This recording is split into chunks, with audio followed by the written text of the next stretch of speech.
So you're telling me you're not CISO material, but when you gave me a list of 30 items, you have 50% or more of those. Sounds like you're CISO material. Welcome to Life of a CISO. I'm Dr. Eric Cole, your host, and we'll be taking you on a journey each week on what it takes to be a CISO and what are solutions that you can implement today if you are currently a Chief Information Security Officer or if you want to be one in the future. This is Life of a CISO. To this week's edition of Life of a CISO with yours truly, Dr. E. It's one of my favorite times of the week where I get to spend some time with you. Also, I'm like super pumped. I'm on like a little bit of an energy high, which I know for me is a little crazy because we just got off our CISO Live. So the schedule might change, but right now I go live on YouTube 9:30 a.m. East Coast every Thursday. So basically our Life of a CISO podcast launches at 9, about 30 minutes if you want to listen to it, 9:30, and then I go live to basically be able to answer any questions and get a little interactive with you, because this is great where I get to share information, but you can raise your hand, but I don't see it and I can't interact with you. Now, you, of course, can post questions below, which I urge you to do, but live just gives us an opportunity. We just had a great session with a bunch of folks, had a lot of fun, interesting questions that came up. Basically, anything goes. So if you're not aware of that, take a look on social. We do advertise and push that out. But right now it is 9:30 on Thursday, East Coast, 9:30 a.m. East Coast each Thursday. So definitely check that out. Super, super excited. You know I love questions. And one of my favorite questions is, what are you focused on? And it's one of those mystical, rhetorical type questions, because basically, if you look at your current life, that answers the question. Because what you focus on becomes your reality. Have you ever seen a situation where somebody is driving down this road, they're by themselves, and there's like either telephone poles like every 500 feet, or there's like one tree, and they're by themselves on the road, they lose control of the car, and they hit the one tree, or they hit the one telephone pole. And like, you look at the aerial photograph of the accident, and you're like, there's all this open space, and there's this one telephone pole that's maybe a foot in diameter, right? How did they manage to hit that one pole when there was so much open space, right? The probability of them just randomly hitting that is so low. However, it's not a probability problem or randomness, because what do you think they were focused on? Don't hit the pole. Don't hit the pole. Don't hit the pole. So what do you think happens? You hit the pole. So I can tell you in that situation what they were focused on. The pole. Now, they will say they put a negative in front of it. Don't.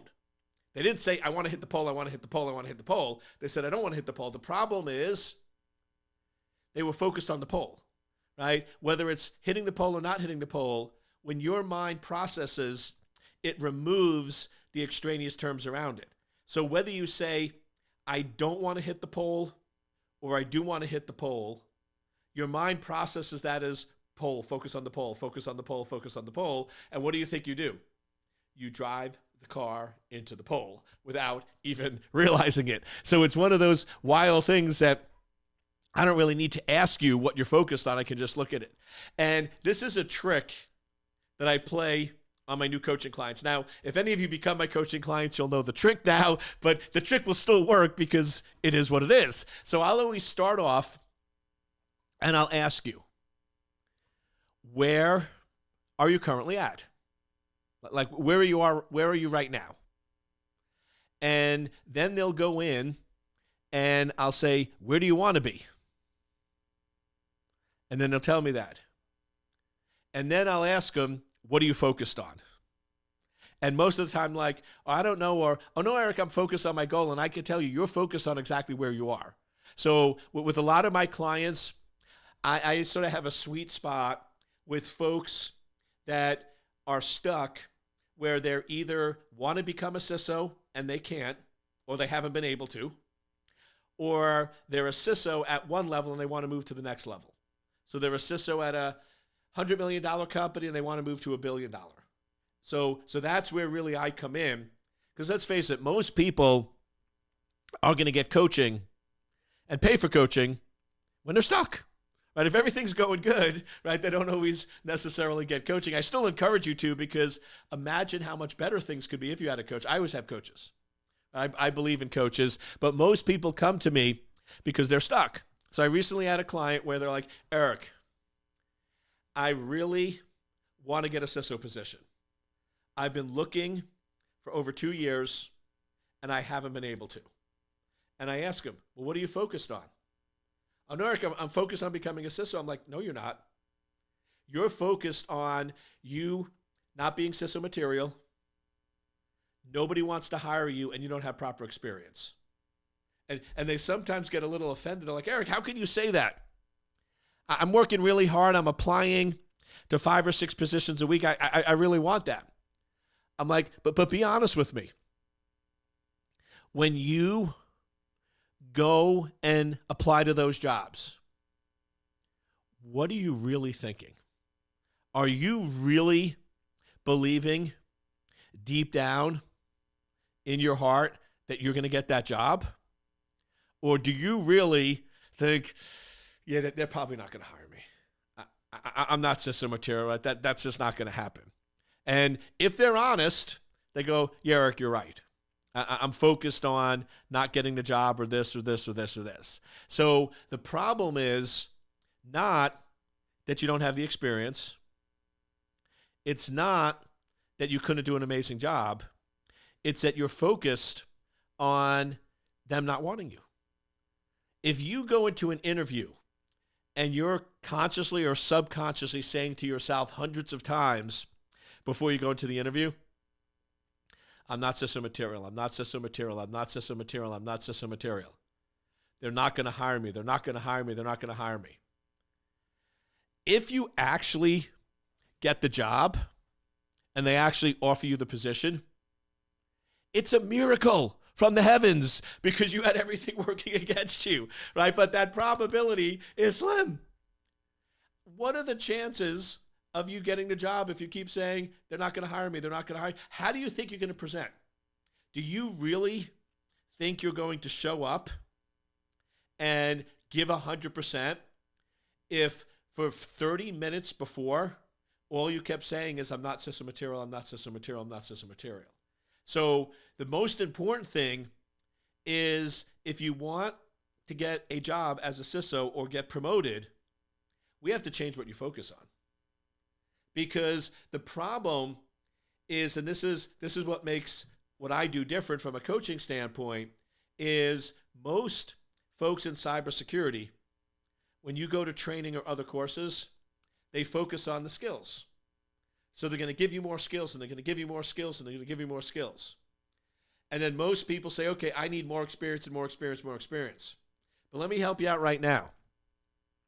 You could be the most qualified person on the planet with more certifications than anyone else, with more technical knowledge, and literally be the best candidate for the position. But if you're focused and you believe that you're not CISO material, even though you are, and you're more qualified than anyone else, but you don't think you're qualified, and you don't think they're going to hire you, you're probably not going to get the job. Maybe you can. It's like driving with flat tires and an emergency brake on. Could you eventually get to your destination? Yeah. Is it going to be painful? Uh-huh. Is it going to be bumpy? Uh-huh. Is it going to take a long, long time? Yeah. And is your probability of getting there greatly reduced? Absolutely. But you could potentially get there. You're just making it a whole lot harder for yourself. So that's why I spend time here, because it's often the problem. And I'll often get friends of mine that sometimes will grab a random episode of Life of a CISO and they're like, dude, what are you doing? And I'm like, what do you mean? They're like, you have a podcast on life of a CISO, and I just listened for 15 minutes, and you're talking about focus mindset or other stuff. What are you doing? And I'm like, I'm helping people. I'm making a difference in the world. I said, if you listen to multiple, you'll see I'm focusing on the root cause problem. I always do give you, in all these episodes, I spend about half the time on the real problem, giving you what you need, and then the other half on giving you what you want, which is the strategic CISO concepts that you're looking for. But I'm a big fan of give people what they want, but provide them what they really need. So we need to fix what you focus on. We need to fix your mindset, because as long as you're believing, and I see this over and over, the two biggest issues with people not getting CISO jobs and not getting promoted is they don't think they're CISO material, and they don't think anyone will hire them. And they're basically driving with flat tires and the emergency brake on. So we need to fix those. So I'll give you some quick, easy episodes. Sorry, quick, easy exercises, not episodes. Sorry, this is an episode. I'm going to give you an exercise. I love it. I love it. I love it. You got to have fun, right? You got to laugh at yourself too at times if you say crazy things, which to me is a regular occurrence. So we'll have some fun. So first exercise. Instead of going in and saying, no, you're not, if you've believed something for years upon years upon years, I'm not going to just say, well, don't believe it. That's not going to trick. Here's what I want you to do. Look at other CISOs. The nice thing with social media is that stuff's public. Most CVs are public. Most people put CVs on their website. So you can go and look up on LinkedIn who the CISO is at many companies that you would like to work for, or similar size companies. And you can actually relatively easily find their CV and start looking at them. What you'll find is you'll be like, I'm as qualified as that person. I'm more qualified. I got those skills. The only difference is they believe they're CISO material and you don't. So a lot of times when I do that, it's so eye-opening, because these folks that say no one's going to hire me because I'm not CISO material, I don't have proper experience, don't realize just how much experience they have. Don't realize that there's people with a lot less experience and a lot less qualified getting the jobs that they want just because they shifted and changed what they focused on. So that's exercise one. Look at other people. Now, careful here. I'm usually not a fan of comparison, right? Because everyone is unique and everyone is different. So I don't want you to get into this comparison game where you're constantly comparing yourself to everyone else. You're unique, you're different, you have a unique skill set, own it. But in this one particular situation, getting some perspective and awareness does help. I don't want you to do this for a long time, right? I don't want you to get in the game of comparison. That's not the goal of this exercise. It's just to show you that you have a lot more experience than you realize. And you're probably more qualified than many of the folks that are out there. So that's one. The second exercise is I want you to write down 30 skills that a world-class CISO has. So when you say you're not CISO material, good, tell me what CISO material is. I want you to give me 30 skills, characteristics, bullets on what you believe CISO material is. And people say, well, I don't know. Well, you must. Because how else can you say you're not CISO material if you don't know what CISO material is? So you clearly must know somewhere inside what that is. Otherwise, you couldn't have made that statement. All right, so what is it? And write down 30 things, 30 things. Then take a highlighter and start highlighting which of those you have. Never, ever, and we've done this exercise a lot. I've never, ever had a situation where somebody doesn't highlight anything. And I've never had a situation where people don't highlight at least 50% of the items or more. So you're telling me you're not CISO material, but when you gave me a list of 30 items, you have 50% or more of those. Sounds like you're CISO material. And then here's the cool part of this exercise.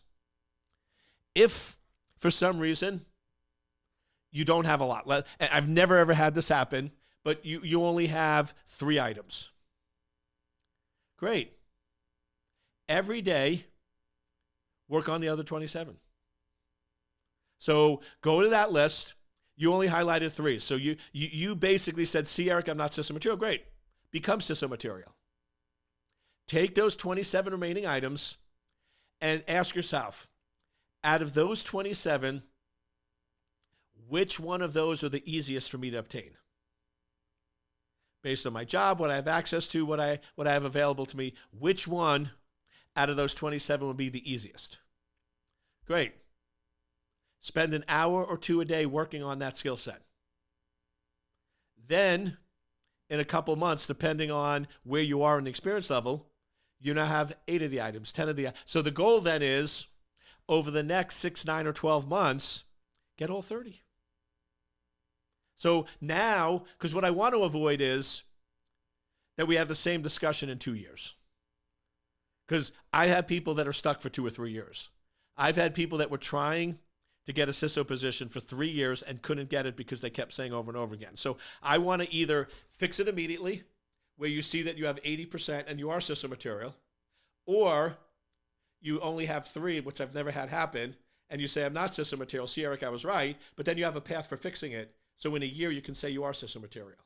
So either way, you're winning at this game, right? But you need to recognize any time you're in a situation in your life where you're currently at is not where you want to be, it's because you're focused on this and not this. It's really that simple. And I know for some folks, it's a hard it's so simple, it becomes hard, right, for people to understand and comprehend, but it really is that simple. Change your focus, change your life.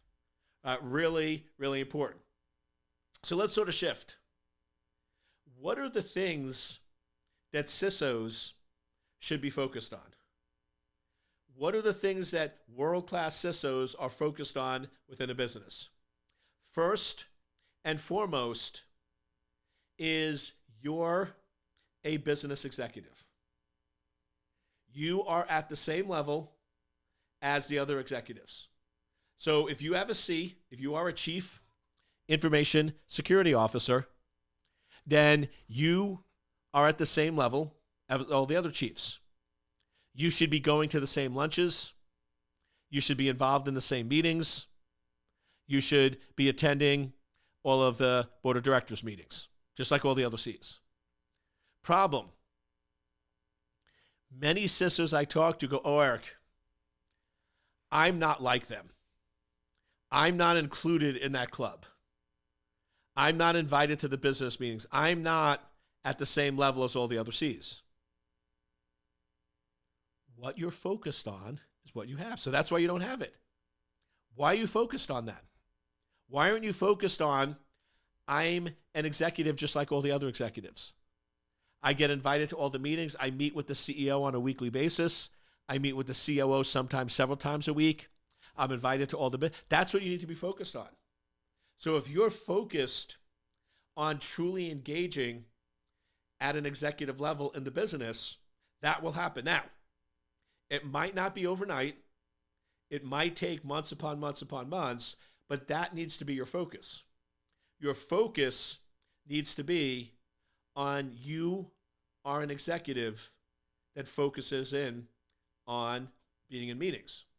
Now, be careful what you wish for, right? Because I'm often brought in by existing CISOs that are in very large companies that are like, Eric, I have the CISO title, but I'm not really in the CISO role. Because I'm really I spend most of my time with the security engineers. I'm really a glorified security engineer. I don't get invited to the board meetings except when I present once a year. I don't really meet with the CEO or COO on any regular basis. So yeah, they gave me the title, but I'm not really in a true CISO position. And what we start doing is saying, okay, let's start fixing those items. What are you doing to convince the executives that you're business, that you speak business, that you understand business? When was the last time you sent them an article? When was the last time you asked for a meeting? When was the last? And so we start having them re-engage at that level, because there's a second component to this. What you focus on is what you become, but what you focus on must be followed up with action. Because if they believe, because based on past behavior, that you're more of a technical person and you don't know business and you don't speak business, if that's their perception, you can sit there and focus all day long on, I'm an executive, I'm invited to the meetings, I'm blah, blah, blah, blah. But unless you take action to fix the problem, which is changing their perception, it's never going to happen. So set up a meeting. Now, I'll tell you, if you haven't met with your CEO in over 6 months, and most likely it's because the last time you met, you geeked out on them and they didn't understand it and don't want to associate with you, it's going to take a while, because they're not going. It's not a high priority. They're going to tell their EA, listen, I sort of need to meet with my CISO, but I really don't want to. So just sort of set it up for a couple of weeks, and then 3 days before, cancel it and say I was super busy, and then push it out again, and then eventually, like in 3 months, I'll just meet with them to get it over with. So it's going to take a while. Be patient. But what if in that meeting, you are the business professional? You ask them questions. You talk about the business. You talk about revenue and growth. And you ask, how can you help grow the revenue in the company? Are there any areas, Mr. or Mrs. CEO, that you're concerned about with business growth that I can help implement technology to improve that? You do that, and you show up and you knock it out of the park for 30 minutes. Then when you set up another meeting, it'll only take a month.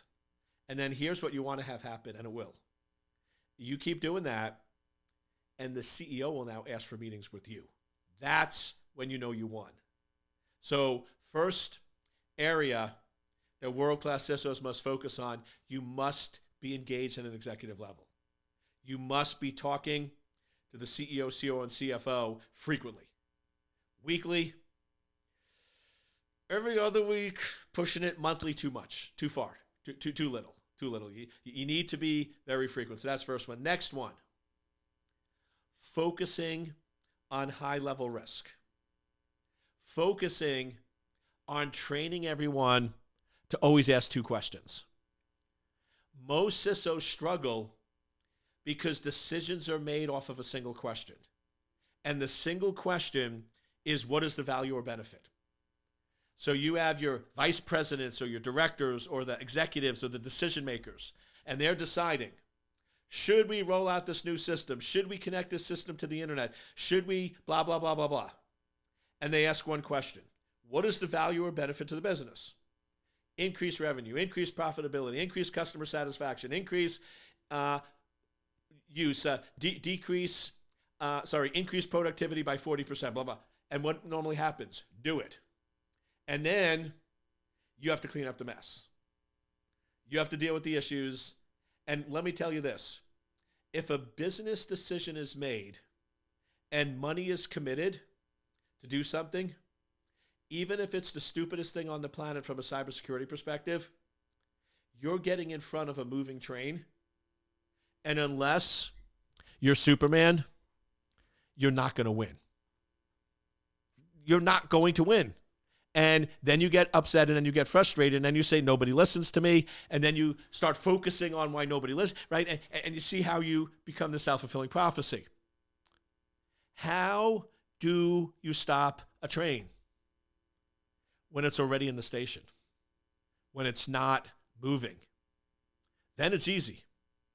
Right? Then it's easy because it stopped already. How do you do that? by focusing in on training everyone to ask a second question. When I'm a CISO or VCISO or I train anyone and I go to meetings, all I do after they go, what's the value and benefit? And they go through all the value and benefit. I go, wait a second. Can I just ask, what is the risk and exposure? What is the risk or exposure by doing this? And then we go through this. And people that don't know me are like, okay, Eric, so you're going to tell us we can't do it. I'm like, absolutely not.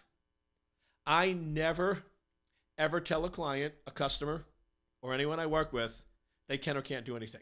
Here's all I'm going to ask you. Is the value and benefit worth the risk and exposure? That's your decision.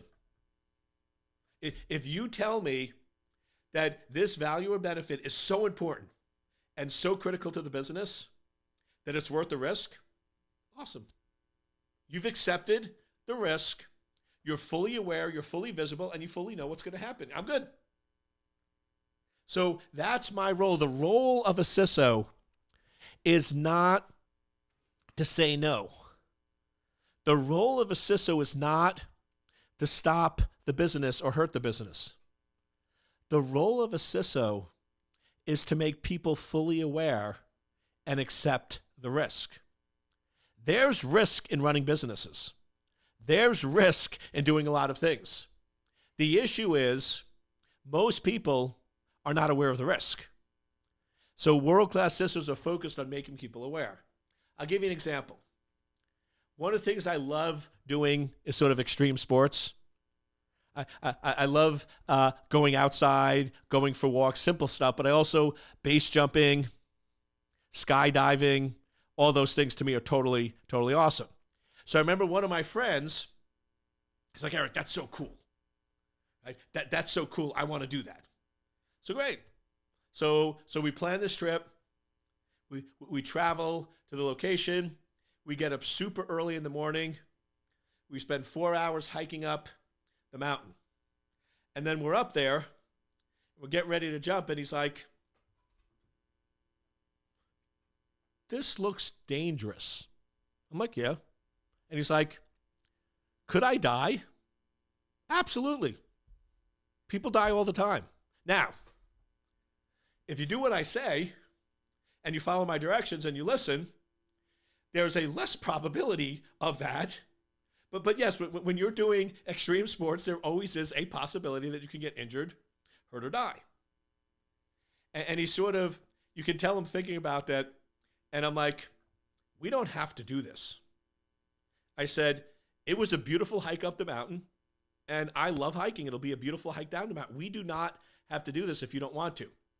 And he basically was like, Eric, I've been focused this whole time on the benefit of it, how cool it would be, and to tell my kids that I did this. He goes, but I never thought about the risk.